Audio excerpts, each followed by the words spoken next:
Parte 3. A última estrela. 15. Quando criança, ele sonhava com corujas. Durante anos, ele não teve pensado nesses sonhos. Agora, enquanto sua vida se esvaía, a lembrança voltou à sua mente. A lembrança não era agradável. O pássaro empoleirado no peitoril da janela, olhando para o interior do seu quarto, com brilhantes olhos amarelos. Os olhos piscavam lenta e ritmicamente. Fora isso, a coruja não se movia.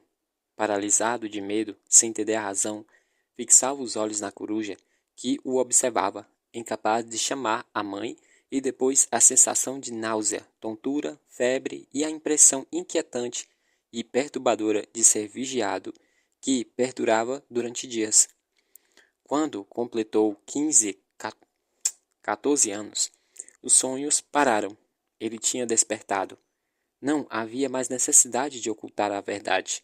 Quando chegasse a hora, seu eu desperto iria precisar das dádivas oferecidas pela coruja. Ele compreendeu os propósitos dos sonhos, porque o seu lhe tinha sido revelado. Fique pronto, prepare o caminho. A coruja tinha sido uma mentira para proteger a delicadeza psíquica de seu corpo hospedeiro. Depois que acordou, outra mentira tomou seu lugar, sua vida. Sua humanidade era uma mentira, uma máscara. Peraí que o golpista aqui me ligou, mas vamos retornar. Depois que acordou, outra mentira tomou seu lugar, sua vida. Sua humanidade era uma mentira, uma máscara, como o sonho com corujas no escuro. Agora ele estava morrendo, e a mentira com ele. Não havia dor. Ele não sentia o frio cortante. Seu corpo parecia flutuar num mar morno e infinito. Os sinais de alarme de seus nervos para o centro de dor no cérebro tinha sido fechado.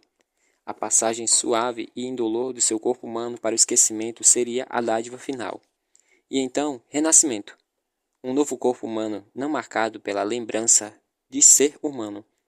Ele não iria se lembrar dos últimos 18 anos. Aquelas lembranças e as emoções ligadas a elas estariam perdidas para sempre. E não havia nada que pudesse ser feito sobre a agonia que acompanhava esse conhecimento. Perdido, tudo perdido. A lembrança de seu rosto, perdida. A última vez com ela, perdida. A guerra declarada entre o que ele era e o que fingia ser, perdida. No silêncio da floresta, tomada pelo inverno, flutuava no mar infinito. Ele tentou tocá-la e ela escapou. Ele sabia o que iria acontecer. Ele sempre soube.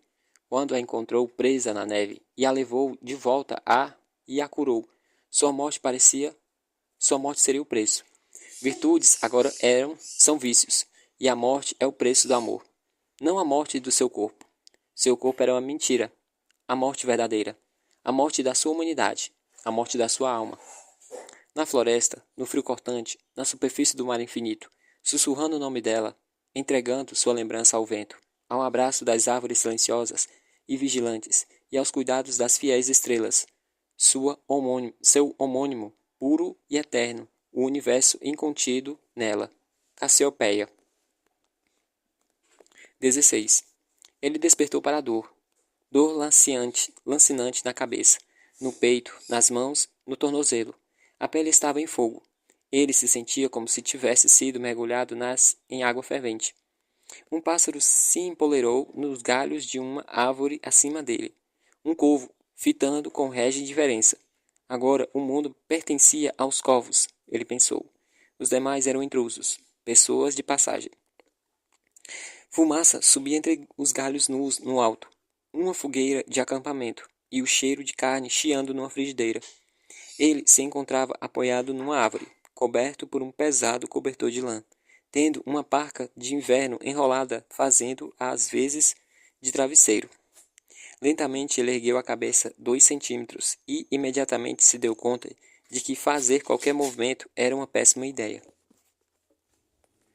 Uma mulher alta entrou em seu campo de visão, carregando uma braçadeira de lenha. Depois desapareceu por um momento enquanto alimentava o fogo. Bom dia! A voz era baixa, melodiosa e vagamente familiar. Ela se sentou ao seu lado, puxou os joelhos até o peito e abraçou as pernas. O rosto era conhecido também. Pele clara, loira, feições nórdicas, como uma princesa viking. Eu conheço você, ele sussurrou. A garganta queimava. Ela pressionou um gargalo de cantil em seus lábios machucados e ele tomou vários goles. Isso é bom, ela falou. Você falou bobagens na noite passada. Fiquei preocupada por você ter sofrido algo mais sério do que uma concussão. Ela se levantou e desapareceu de vista outra vez. Quando voltou, estava segurando uma frigideira. Ela se sentou ao seu lado e colocou uma frigideira no chão entre os dois. Ela o observava com a mesma indiferença régia do corvo. Não estou com fome, ele falou. Você precisa comer. Não era um pedido, mas sim uma declaração de fato. Coelho fresco. Fiz um cozido. Está muito ruim? Nem um pouco. Sou boa cozinheira. Ele sacudiu a cabeça e forçou um sorriso. Ela sabia o que ele quis dizer. É bem ruim, ela admitiu. 16 ossos quebrados, fratura do crânio, queimaduras de segundo grau em quase todo o corpo. Mas não nos seus cabelos. Você ainda tem cabelos. Essa é a boa notícia. A mulher mergulhou a colher no cozido, levou-a aos lábios. Soprou levemente, passou a língua na borda devagar. E qual é a má notícia? Ele perguntou. O seu tornozelo está quebrado. É bastante sério. Vai levar algum tempo. O rosto... Ela deu de ombros. Experimentou o cozido, franziu os lábios. Precisa de sal. Ele o viu mexer na mochila à procura de sal. Graça, ele disse baixinho. Seu nome é Graça. Um deles, a mulher respondeu. E então ela lhe deu um nome verdadeiro. O que usava há 10.000 anos. Tenho de ser franca. Gosto mais de Graça. Não é tão mais fácil de pronunciar. Ela mexeu a sopa com a colher e lhe ofereceu um pouco. Ele cerrou os lábios. Só de pensar em comida. Ela deu os ombros e tomou uma colherada. Pensei que eram escombros da explosão. Ela continuou. Nunca imaginei encontrar um dos veículos de fuga. Ou você dentro dele. O que aconteceu ao sistema de guiamento? Você desarmou? Ele pensou com cuidado antes de responder. Mau funcionamento. Mau funcionamento? Mau funcionamento. Ele respondeu mais alto. Repetiu mais alto. A garganta estava em fogo. Ela segurou o cantil enquanto ele bebia. Não tome demais, ela aconselhou. Você vai se sentir mal. Um pouco de água escorreu em seu queixo e ela enxugou. A base está comprometida, ele explicou. A mulher pareceu surpresa. Como? Ele sacudiu a cabeça. Não tenho certeza. Por que você estava lá? Isso é curioso. Eu segui alguém. Aquilo não estava indo bem. Para uma pessoa cuja vida inteira tinha sido uma mentira, mentir não estava sendo uma tarefa fácil. Ele sabia que Graça não hesitaria em pôr fim ao seu corpo atual se suspeitasse que o comprometimento se estendia a ele. Todos compreendiam o risco em vestir o manto humano. Partilhar um corpo com uma psique humana encerraria o risco de adotar vícios e também virtudes humanas. E, muito mais perigoso do que a ganância, luxúria, inveja ou qualquer outro dos sentimentos, ou qualquer coisa, era o amor. Você seguiu alguém? Um humano? Não tive escolha. Pelo menos isso era verdade. A base ficou comprometida por um humano. Ela sacudiu a cabeça espantada. E você deixou a patrulha para impedir? Ele fechou os olhos. Talvez ela pensasse que tinha desmaiado. O cheiro de cozido fazia o seu estômago revirar. Muito curioso, Graça comentou. Sempre houve o risco, mas dentro do centro de processamento? Como poderia um humano em seu setor saber algo sobre a limpeza? Fingir de morto não ia funcionar. Ele abriu os olhos. O corvo não tinha se movido. O pássaro o olhava fixamente e lembrava a coruja no peitoril e o garotinho na cama e o medo. Não tenho certeza se ela sabia. Ela? Sim, era uma mulher. Cassiopeia? Sem conseguir evitar, ele lançou um olhar penetrante para a moça. Como você... Ouvi muito esse nome nos últimos 3 dias. 3 dias? Seu coração acelerou. Ele tinha que perguntar, mas como poderia? Perguntar poderia deixá-la mais desconfiada do que já estava. Seria estupidez perguntar. Então ele disse: Acho que ela poderia ter escapado. Graça sorriu. Bem, se fosse isso que aconteceu, tenho certeza de que vamos encontrá-la. Ele soltou uma respiração devagar. Graça não teria motivo para mentir. Se tivesse encontrado Cass, ela a teria matado, e não teria reservas em contar-lhe. Embora o fato de Graça não tê-la achado não era prova de que estivesse viva. Cassie ainda poderia não ter sobrevivido. Graça remexeu na mochila. De novo, tirou um frasco de creme. Para as queimaduras, ela explicou. Com agilidade, ela puxou as cobertas, expondo o corpo nu dele ao ar gelado. Acima, o corvo inclinou a lustrosa cabeça preta e observou a cena. O creme estava frio, as mãos delas quentes. A Graça o tinha tirado do fogo. Ele tinha tirado Cassie do gelo. Ele a carregou por um ondulante mar branco até a velha casa da fazenda, onde a despiu e mergulhou o corpo enregelado na água morna. Da mesma forma que as mãos de Graça, escorregadias devido à pomada, erravam por seu corpo. Os dedos dele moviam-se pelo gelo presos nos cabelos espessos de Cassie. Removiam a bala enquanto ela flutuava na água pintada de rosa por seu sangue. A bala destinada ao seu coração. A bala dele. E depois de tirá-la da água e enfaixar o ferimento, carregá-la para a cama da irmã e desviar o olhar enquanto vestia com uma camisola da irmã. Cassie tinha ficado furiosa quando se deu conta de que ele a tinha visto despida. O olhar de Graça se fixou nele. O dele se fixou no urso de pelúcia no travesseiro. Ele puxou as cobertas até o queixo de Cassie. Graça puxou a coberta até o queixo dele. Você vai viver, ele disse a Cassie. Mais uma oração do que uma promessa. Você vai viver, Graça disse a ele. Você tem que viver, ele disse para Cassie. Tem que viver. Tenho que viver, ele disse a Graça. O jeito com que ela inclinou a cabeça ao olhar para ele lembrou o corvo na árvore, a coruja do peitoril. Todos temos, Graça falou, balançando a cabeça devagar. É por isso que viemos. Ela se inclinou e lhe deu um delicado beijo na face. Hálito morno, lábios frios e o leve cheiro de fumaça de madeira. Os lábios dela escorregaram no rosto na direção à boca.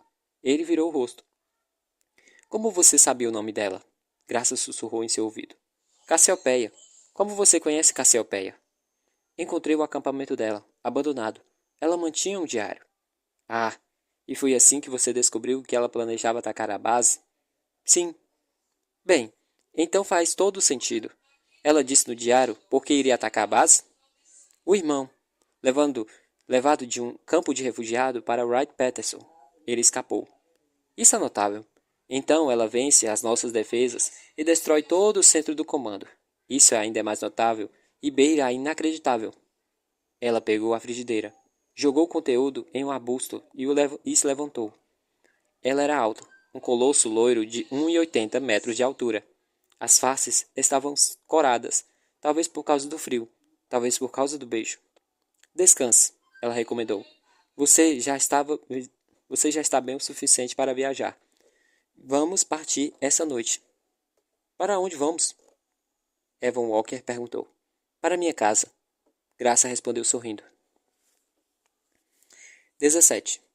Ao pôr do sol, Graça pegou fogo, pendurou a mochila e o rifle no ombro e levantou Evan do chão para uma caminhada de 25 quilômetros até a sua casa, sede ao sul de Urbana. Ela percorreu a rodovia para ganhar tempo. Havia pouco risco nessa altura do campeonato. Ela não via um ser humano há semanas. Os que não haviam matado tinham sido levados pelo ônibus ou se abrigado do ataque violento do inverno. Aquele era o intervalo. Mais um ano. Talvez 2. Porém, não mais que 5. Não haveria necessidade de andar furtivamente, porque não haveria mais presas para perseguir. A tempestade caiu como um sol. Nuvens esfarrapadas corriam pelo céu azul, impelidas pelo vento norte que brincavam com as sacolas que ela carregava e se divertia com a gola da jaqueta. As primeiras estrelas apareciam, a lua surgiu, e a estrela brilhou adiante. uma frita prateada serpenteando pelo fundo escuro dos campos inanimados e terras vazias e cascas de casas pilhadas há muito abandonadas. Perto da meia-noite, ela parou para descansar, tomou água e passar mais pomada nas queimaduras de Evan. Tem alguma coisa diferente em você? Ela cismou. Não consigo descobrir o que é. Ela disse, todos os dedos deslizando pelo corpo dele. Não tive um despertar fácil, ele falou. Você sabe disso. Ela resmungou baixinho. Você se preocupa muito, Evan, e nunca soube perder. Nunca soube perder, ela contou ao envolvê-lo nas cobertas. Correu os dedos longos pelo cabelo dele e olhou no fundo dos seus olhos. Você está escondendo alguma coisa de mim. Ele não disse nada. Eu percebi, Graça falou. Na primeira noite, quando o tirei dos destroços. Tem um... Ela procurou as palavras certas. Quarto escondido, que não estava lá antes. A voz dele soou oca e vazia como o vento. Não tenho nada escondido. Graça riu. Você nunca deveria ter sido integrado, Evan Walker. A compaixão que sente por eles quase o fez um deles. Ela o levantou tão facilmente como uma mãe segura o filho recém-nascido. Graça ergueu o rosto para o céu noturno e abafou uma exclamação. Estou vendo. Cassiopeia, a rainha da noite. Ela pressionou o rosto no alto da cabeça dele. Nossa caçada terminou, Evan. 18. A sede da Graça ficava numa velha casa de madeira de um andar na rodovia 68, localizada exatamente no centro do setor da patrulha de 9 quilômetros quadrados que lhe foi designado. Além de cobrir as janelas quebradas com tábuas e consertar as portas externas, ela deixou a casa como a encontrou.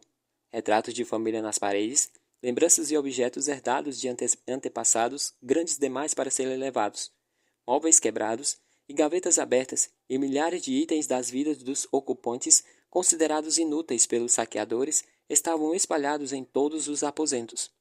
Graça não se incomodou em limpar a sujeira. Quando a primeira primavera chegasse e a quinta onda começasse a acontecer, ela já teria partido. Graça levou Evan para o segundo quarto de dormir no fundo da casa, o quarto das crianças, com um papel de parede azul claro, brinquedos cobrindo o chão e uma bombilha com o sistema solar pendurado melancolicamente no teto. Ela o deitou em uma das camas de solteiro. Uma criança tinha rabiscado as iniciais na cabeceira. K.M. Kevin? Kaylee? O pequeno quarto cheirava como uma praga. Não havia muita luz. Graça também tinha coberto a janela com tábuas. Mas a visão de Evan era muito mais aguçada do que a de um humano comum. Por isso, ele viu as manchas escuras de sangue que tinham ido parar nas paredes azuis durante a agonia da morte de alguém. Ela saiu do quarto e voltou alguns minutos depois com uma pomada e um rolo de ataduras. Ela envolveu as queimaduras rapidamente, como se tivesse negócios urgentes em outro lugar. Nenhum dos dois falou até ela cobriu novamente. Precisa de alguma coisa? Graça perguntou. Alguma coisa para comer? Banheiro? Roupas. Ela sacudiu a cabeça. Não é uma boa ideia. Uma semana para as queimaduras. Talvez 3 para o tornozelo. Eu não tenho 3 semanas. 3 dias já é muito, pensou. Pela primeira vez, ele pensou que seria necessário neutralizar Graça. Ela tocou a face dele. Grite se precisar de alguma coisa. Não apoie o peso nesse tornozelo. Vou te buscar. Vou ter que buscar suprimentos. Eu não esperava visita. Quanto tempo você vai ficar fora? Não mais que 2 horas. Tente dormir. Preciso de uma arma. Evan, não há ninguém no raio de 200 quilômetros. Ela sorriu. Ah, você está preocupado com a sabotadora?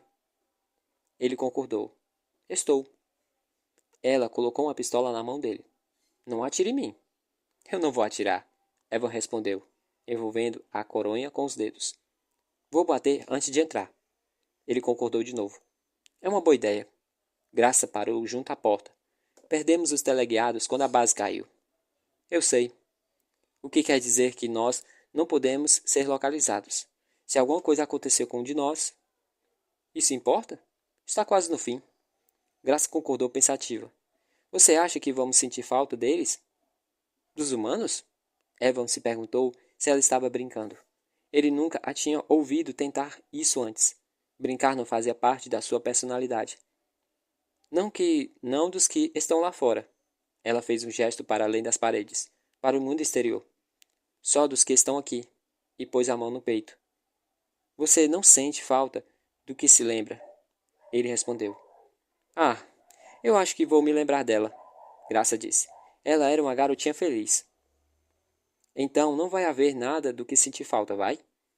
Ela cruzou os braços. Ela ia sair, e agora não ia. Por que ela não saía?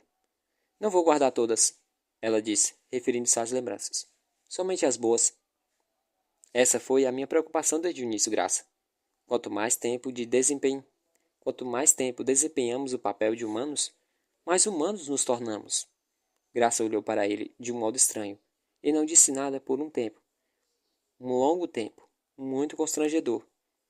Quem está bancando o ser humano? Ela perguntou.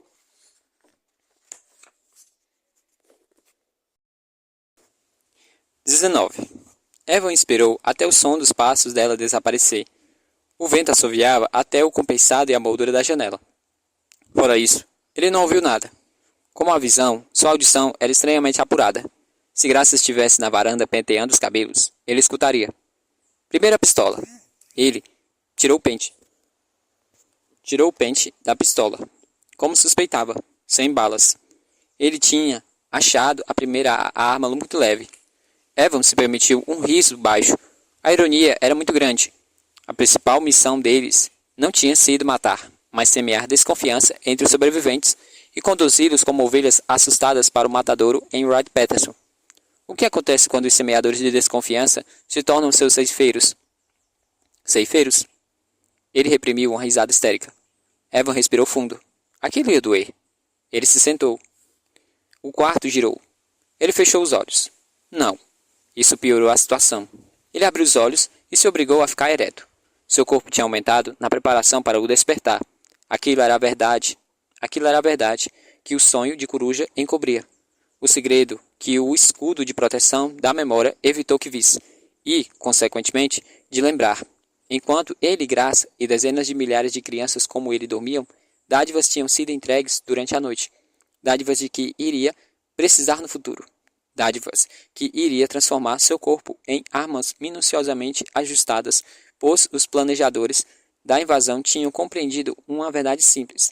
Embora contradissesse a intuição, a mente sempre acompanhava o corpo. Dê alguém o poder aos deuses, e ele vai se tornar tão indiferente quanto eles. A dor diminuiu. A vertigem melhorou. Ele escorregou suas pernas da beira da cama. Ele precisava testar os tornozelos. O tornozelo era essencial. Outros ferimentos eram graves, mas sem consequências. Ele podia lidar com eles. Delicadamente, ele aplicou pressão no calcanhar e um raio de agonia disparou perna acima. Ele caiu de costas, ofegante. No alto, planetas poeirentos estavam congelando na órbita ao redor do Sol denteado. Evan se sentou e esperou que a cabeça clareasse. Ele não iria encontrar uma forma de contornar a dor. Ele teria que encontrar uma forma de superá-la. Ele abaixou-se até o chão, usando a lateral da cama para sustentar seu peso. Depois, forçou-se a descansar. Não havia pressa. Se Graça voltasse, ele poderia explicar que tinha caído da cama. Lentamente, centímetros de cada vez, ele arrastou o traseiro ao longo do carpete até ficar deitado de costas, vendo o sistema solar através de uma cortina de meteoros brancos incandescentes que formavam uma cascata em seu campo de visão. O quarto estava gelado, mas ele suava profusamente, ofegante, coração acelerado, pele em fogo. Ele se concentrou na bobile, no azul desbotante da Terra, o vermelho escurecido de Marte. A dor chegava em ondas, e ele flutuava agora em diferentes tipos de mar. As ripas sobre a cama estavam presas com pregos e vergadas pelo estrado pesado e o colchão. Não importava.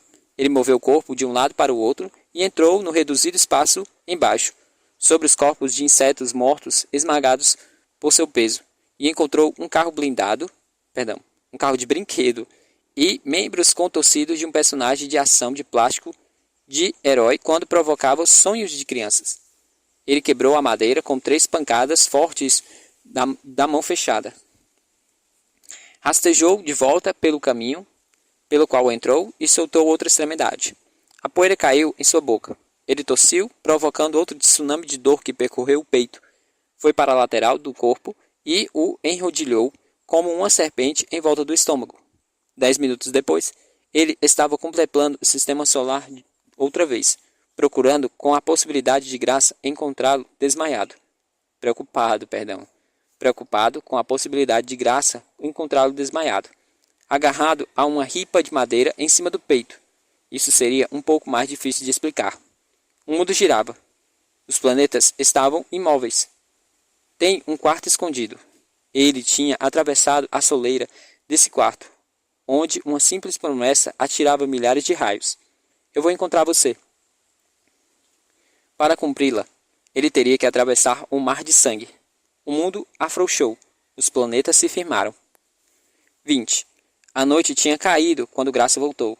Sua chegada anunciada pelo brilho de uma lanterna que se estendia pelo corredor do lado de fora.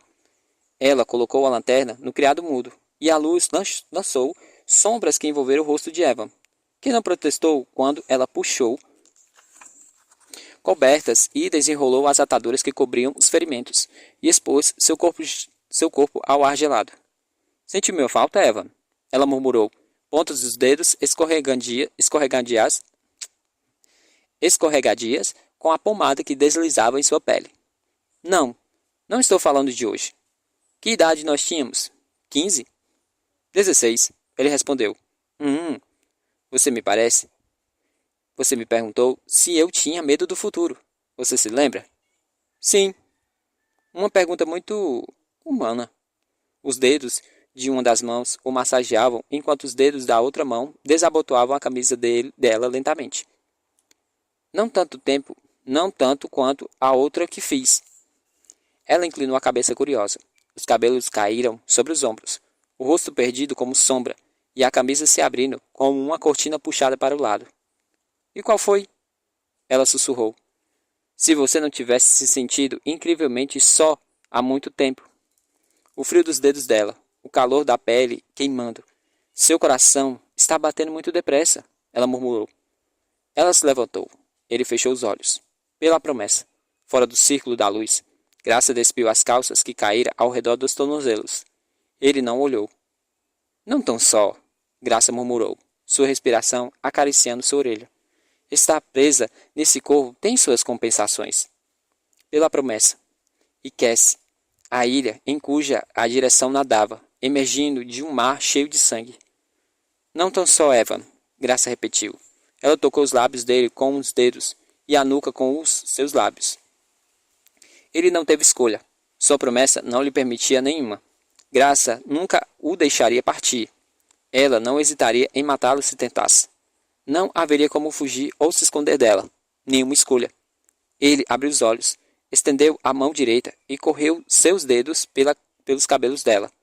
A mão esquerda deslizou para baixo do travesseiro. Acima deles, ele viu o sol solitário destituído de sua descendência, brilhando à luz da lanterna. Ele imaginou que Graça poderia notar a falta dos planetas. Ele esperava que ela perguntasse por que ele precisou removê-los, embora não fossem os planetas o que ele precisasse. Era do fio. Mas Graça não notou. Sua mente estava em outro lugar. Toque-me, Evan, ela sussurrou. Ele rolou com força para a direita e golpeou o maxilar dela com um braço. Ela tropeçou para trás quando ele saiu da cama, empurrando-a na altura do estômago com o ombro. Ela enterrou as unhas nas queimaduras de suas costas e o arranhou. O quarto ficou escuro por um momento, mas ele não precisava ver, só precisava estar próximo. Ela talvez até tivesse visto o garrote improvisado feito com a madeira quebrada e o fio do móvel em sua mão. Ou talvez apenas tenha tido sorte, mas o punho dela se fechou em volta do fio e puxou o artefato enquanto Evan o apertava. Com a parte externa do tornozelo bom, ele empurrou a perna de Graça e a jogou no chão, acompanhando o corpo dela para baixo enterrando o joelho na parte inferior das costas durante o impacto. Nenhuma escolha. Ele concentrou cada grama de sua aumentada força em puxar o fio até cortar a palma da mão dela e atingir o osso. Graça reagiu ao peso de Evan. Ele girou o joelho direito e golpeou a cabeça dela. Mais apertado, mais apertado. Ele sentiu o cheiro de sangue dela e dele. O quarto girou, afundando no sangue dele e dela. Evan Walker não se moveu. 21. Quando terminou, ele para a cama. Para a cama e tira a ripa quebrada, um pouco comprida para uma muleta. Ele tinha que segurar a tábua num ângulo complicado, mas teria que servir. Ele mancou para o outro quarto, onde encontrou roupas masculinas, uma calça jeans, uma camisa xadrez, um suéter tricotado à mão e uma jaqueta de couro com o nome do time de boliche do dono enfeitado nas costas, os Pinos de Urbana. O tecido arranhava e raspava a pele ferida, tornando cada movimento um estudo de dor. Depois, arrastando os pés, foi até a sala de estar, onde achou a mobília e o rifle de Graça. Ele pendurou nos ombros.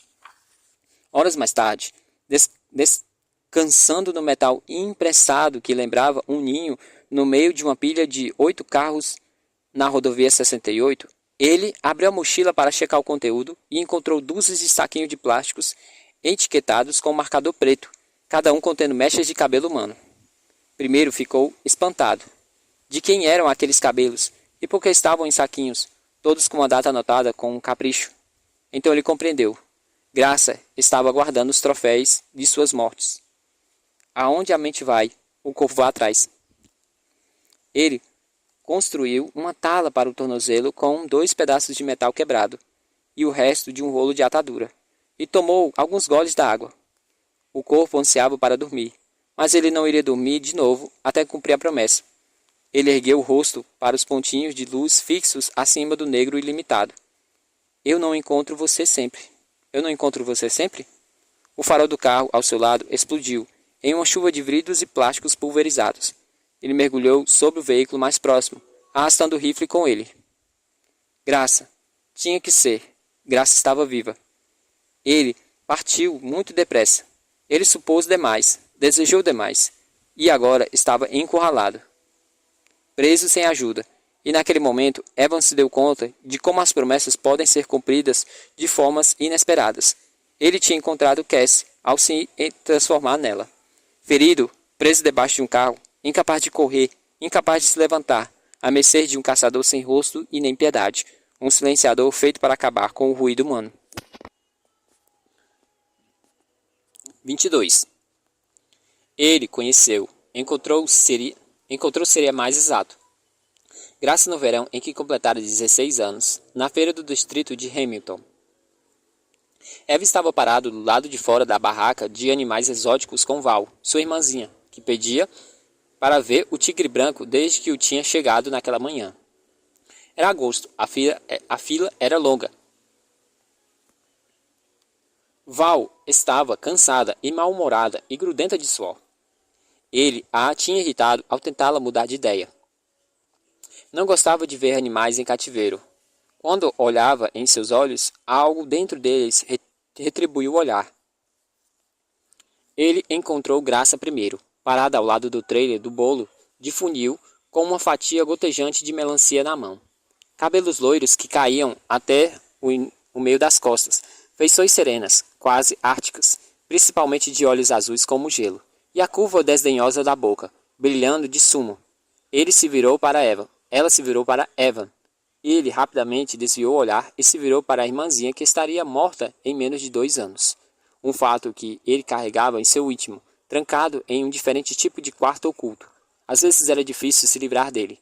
O conhecimento de que todos os rostos que viam eram rostos de um futuro cadáver.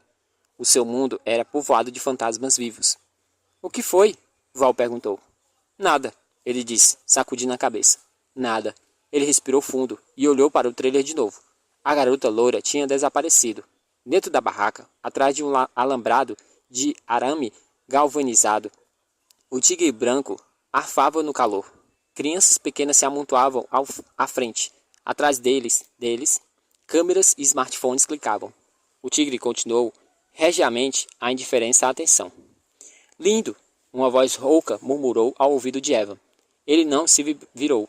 Sem olhar, sabia que era a garota de cabelos loiros e lábios brilhantes de sumo de melancia. A feira estava abarrotada. O braço nu da garota roçou no dele. E triste, Evan falou. Não, Graça retrucou. Ele poderia destruir essa cerca em 2 segundos, destroçar o rosto de uma criança em 3. Ele quer ficar ali. Isso é maravilhoso.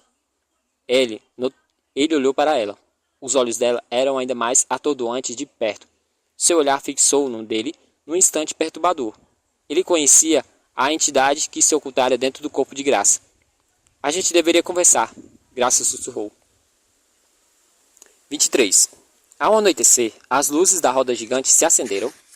Um som metálico da música aumentou e a via principal da feira se encheu de multidão, com a multidão de shorts cortados, chinelos, cheiro de coco do protetor solar, o andar gingando de homens barrigudos com bonés de uma fábrica de maquinário agrícola, mãos muito coladas, carteiras presas em tiras de cinto, engordando os bolsos de trás.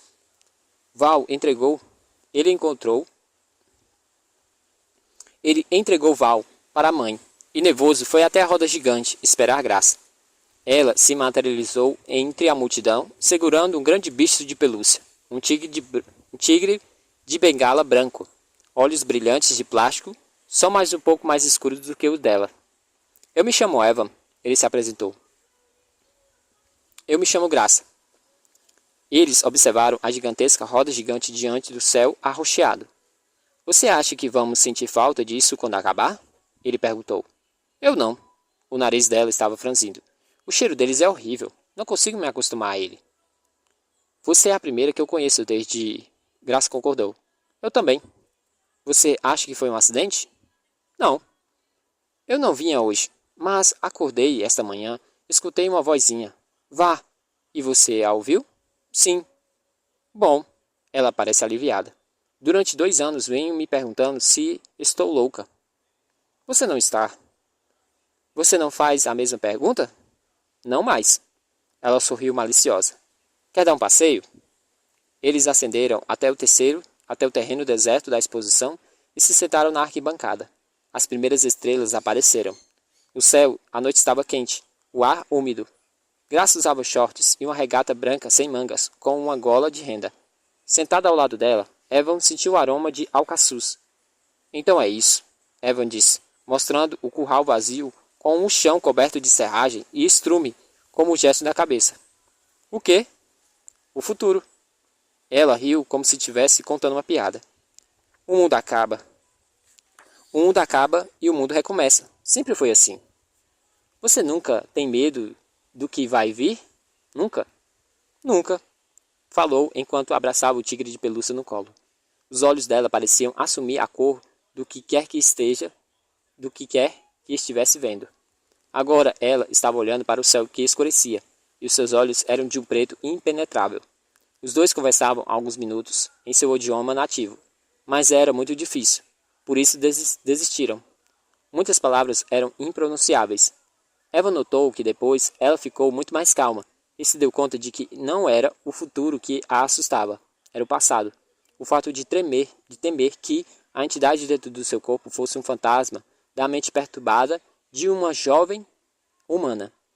Conhecer Evan validou a sua existência.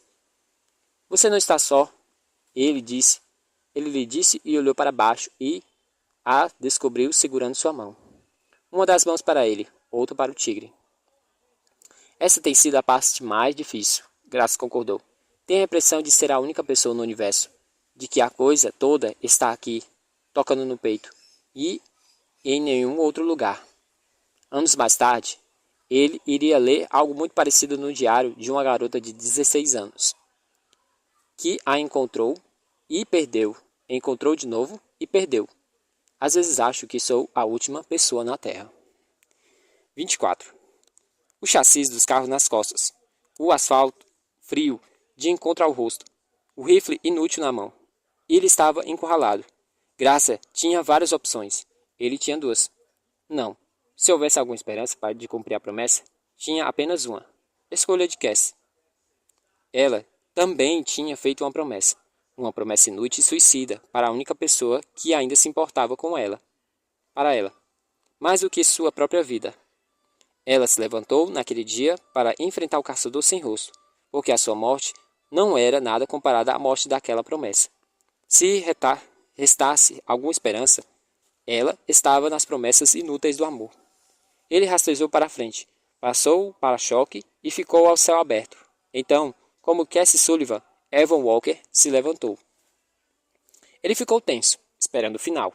Quando Cassie se levantou naquela límpida tarde de outono, seu silenciador tinha fugido. Ele achava que Graça não iria fugir. Graça iria terminar o que tinha começado. Mas o final não veio. Nenhuma bala silenciadora, ligando Graça a ele como um cordão prateado. Evan sabia que ela estava ali. Sabia que ela podia vê-lo parado torto diante do carro. E ele compreendeu que não havia como escapar do passado nem como se esquivar das consequências inevitáveis. O terror de Cassie, sua incerteza e dor agora pertenciam a ele. No alto, as estrelas. À frente, a estrada que elas faziam brilhar. O abraço firme de do ar gelado e o cheiro medicinal de unguento que Graça tinha espalhado em suas queimaduras. O coração estava batendo muito depressa. Ela não vai matá-lo, ele disse a si mesmo. Não é o objetivo. Se matar fosse o objetivo, ela não teria errado aquele tiro. Não houve somente, havia apenas uma resposta possível. Graça pretendia segui-lo. Ele era um mistério para ela, e segui-lo era a única forma de desvendá-lo. Ele tinha escapado da armadilha apenas para cair no fundo fosso. Cair mais fundo no fosso. Agora cumprir a promessa não era legal, era um ato de traição. Ele não podia correr mais que ela, não com o tornozelo fraturado. Ele não podia argumentar com ela. Ele não mais conseguia expor as suas próprias razões. Ele podia esperar que ela saísse. Ficar ali sem fazer nada e arriscar que Cassie fosse descoberta por soldados da Quinta Onda ou abandonar o hotel antes que aquele impasse que Graça terminasse. Ele podia provocar um confronto, mas já tinha falhado uma vez e as chances eram de que falharia de novo. Ele já estava muito fraco e muito ferido. Ele precisava de tempo para sarar e não havia tempo. Evan se recostou no capô do carro e olhou para o céu incrustado de estrelas, entoando pelas luzes humanas, limpo de toda a poluição. E essas são as mesmas estrelas que brilhavam no mundo antes da espécie humana. Durante bilhões de anos, essas são as mesmas estrelas. E o que significou o tempo para elas? Efemérida. Evan sussurrou. Efemérida. Ele pôs o rifle no ombro. Serpenteou para fora do amontoado de carros de volta para a mochila de suprimentos. Jogou-o no outro ombro e colocou a muleta improvisada debaixo do braço. O avanço seria lento, dolorosamente lento, mas ele obrigaria Graça a escolher entre deixá-lo escapar e segui-lo, abandonando o território que lhe foi designado no momento em que a disserção poderia significar um grave contratempo na programação cuidadosamente planejada.